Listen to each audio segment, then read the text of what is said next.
Hello fantasy managers and welcome back to another video from myself, Will, and fantasyfootballhub.co.uk. It's officially 1 week to the FPL deadline and we've got some big decisions to make when it comes to the upcoming double game week. This video is going to be discussing all things double game week. We're going to be looking at chip strategy, the various different routes you can take depending on what chips you have left. Before moving on to my own team, the strategy that I'm going to be taking, as well as some player picks at the end. Before we jump into the video, I wanted to say that we have an exclusive 90-day free trial for Hub membership at the moment. We've never done a trial anywhere near as long as that before, so if you are interested in checking out Fantasy Football Hub, gaining access to all our Opta data, our comparison tool, Ben Crellin's planner, all our member resources, guides, articles that come out each and every game week. As I said, we've never done an offer like this. We'll probably never do an offer like this again in future. So if you're interested, I highly recommend checking that out. Let's get back to the video.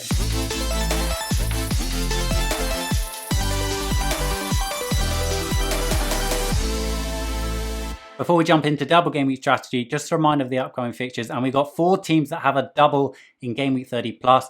Those are Sheffield United, that has Aston Villa and Newcastle away from home, Manchester City, that has Arsenal and Burnley at home, Aston Villa, that has Sheffield United and Chelsea at home, and Arsenal, that has Manchester City and Brighton away from home. I should stress that there's of course no crowd, so that home way advantage might not be as strong. Okay, so this is my double game week chip strategy overview, and before I get into it, I should stress that these aren't all the potential possible outcomes. I would say that these are probably the main lines. You know, most people will end up going one of these routes, but there are some different variations which I'll touch on as I go through this video. First thing is whether you have your wildcard left. If you've got your wildcard left and you have your bench boost left, then you're probably going to be leaning to option 1 on this decision tree, which is to use your unlimited transfers and bench boost for game week 30 plus. Once game week 30 plus is out of the way, you can use your wildcard to set your team up for the rest of the season. Now, this is a pretty advantageous strategy. You can really attack the double game week. You can get a full 12 players that all play in the double game week. But those other 3 players that you select in your team and your full squad of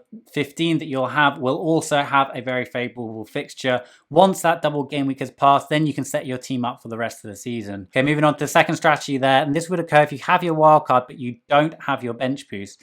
In that case, you'd use your unlimited transfers to set yourself up for game week 30 plus, and you could also potentially hit your triple captainship if you have that left. If you don't, then same strategy really. You play your team as usual and you hit your wildcard button in game week 30 plus again to set yourself up for the rest of the season. Now again, this is a pretty effective strategy. You can set your team up for that double game week. I should also add here that we're not expecting any more double game weeks to come during the rest of the season. Of course, there is a slim chance that we'll get something, but I think that's pretty unlikely at this stage. Before I move on, if you've got all of your chips left and your wildcard left, and you're happy with your current team, then there is another possible strategy, and that is to play your free hit in game week 30 plus. Then your team reverts back to a team that you're happy with. Then you still get your wildcard and you still get your bench boost in your back pocket for a rainy day. Okay, moving on then. If you don't have your wildcard, but you do have your free hit chip left, then you've got a decision to make. And that all kind of depends on whether you're happy with your current team. If you're happy with your current team, then you pretty much ignore your unlimited transfers and you play your free hit in game week 30 plus. Once that game week 30 plus is over, your team reverts back to your original team,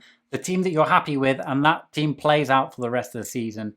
This, unfortunately, you don't make the most of unlimited transfers, but you don't really need those unlimited transfers if you're already happy with your team. If you do have your free hit chip left, but you're not happy with your current team, it's in a bit of a mess, then I'd probably recommend using those unlimited transfers to set your team up as best you can for the double game week and also for the rest of the season. If you have your triple captain chip left or your bench boost left, then I'd recommend playing it in double game week 30 plus. Moving on to the last one in the decision diagram there, and this would happen if you don't have your wildcard, you don't have your free hit chip. Then it's just a case of using your unlimited transfers to set yourself up for that double game week 30 plus and for the rest of the season. Now that can be a little bit tricky. That's just going to be a balancing act that you have to juggle. Again, I probably recommend that if you have your triple captain chip or your bench boost chip, I would recommend playing that in double game week 30 plus. Okay, so that's a chip strategy overview. Let me know in the comments the strategy that you're considering taking, whether you're going to go for 1, 2, 3 or 5, or whether you disagree with what I've just said, or whether you're looking to take a more nuanced approach, and it's a slight variation one of these approaches. Okay, now I'm going to look at the strategy that I'm going to be taking.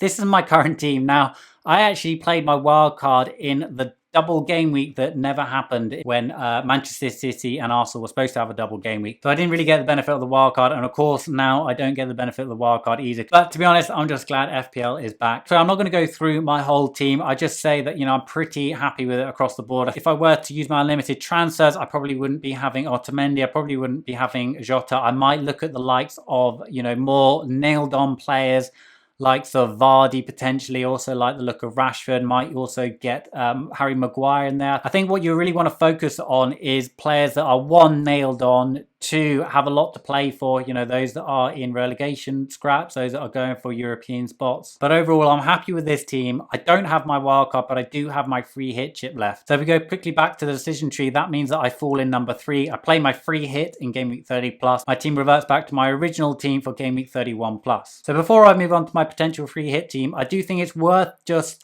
highlighting the importance of team value. So if you plan to use your unlimited transfers for double game week 30 plus, then wildcard back for game week 31 plus, then it's important to factor in that you're probably going to lose a fair chunk of team value, and you might not be able to get some of your original players back because you don't take that value with you. So that's just something else to consider if you're thinking of going for either strategy 1 or strategy 2. Okay, in terms of potential free hit teams now, I guess this would be similar if you're using your limited transfers and then wildcarding afterwards. It would be similar to a free hit team. Obviously, you want to make sure you have a strong bench if you're playing your bench boost as well. Before I get into this, I would say this is very much a first draft. This is the first go I've had at creating a team. I'm going to go over the players that I'm fairly confident that I will start with, but also those that I'm not sure of. At the back, I'm probably going with Henderson. I think that he's potentially one of the best keepers. I would also consider Leno, and I have also considered Ederson because, you know, at least Ederson is a surefire way into the Man City back line. There don't seem to be too many nailed-on options in that Man City back line. So at least if you're going Ederson,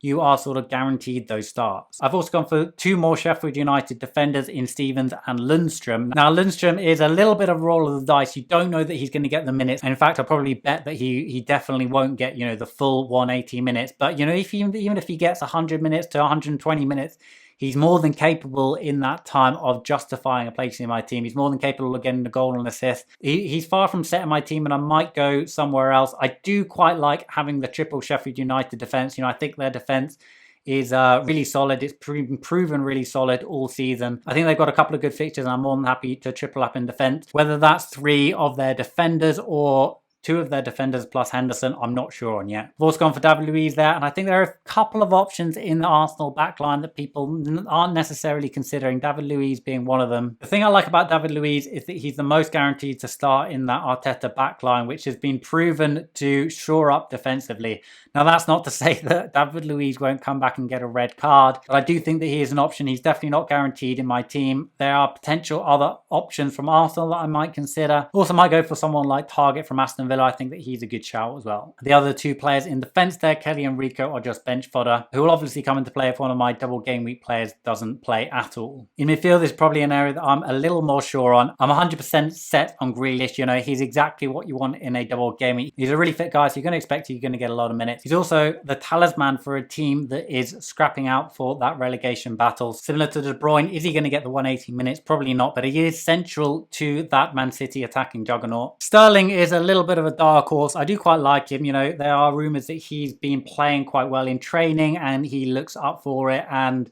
I do think he was a little bit unlucky last season. Hopefully the rest has come at a good time and he can come back fit and firing. He's not set in my team though. I might potentially go for a Man City defender, you know, potentially even the likes of Laporte or Ederson, as I mentioned earlier. Elsewhere, we've got McGinn, far from setting my team. You know, he's coming back from injury. His minutes aren't guaranteed, but I do think he offers a fair chunk of value. The other one that I've considered is Pepe from Arsenal. I think that he's a good shout. Unfortunately, my team value is not good, so currently that's why I've got McGinn. I do have a little bit of money in the bank though, so I might be able to shuffle things around and look at trying to squeeze Pepe in. Moving on to the strike force, Aguero is pretty much a lock in my team. I do really like Aubameyang. He's not 100% set in my team. You know, if I go for Pepe and maybe I also look to bolster up the midfield, he might be a make weight. Mata there completes the squad, and the big man does seem fairly nailed in that Villa squad that is again scrapping for relegation. But again, he's one of those players that is far from nailed in my team. I will be doing an update of this team in a later video, so make sure that you're subscribed to the channel. If you'd like me to do a video on unlimited transfers and what the team would look like with and without a wildcard, then let me know in the comments. But that's it for this video. If you did enjoy it, please hit the like button, subscribe, and turn those notifications on. Bye for now.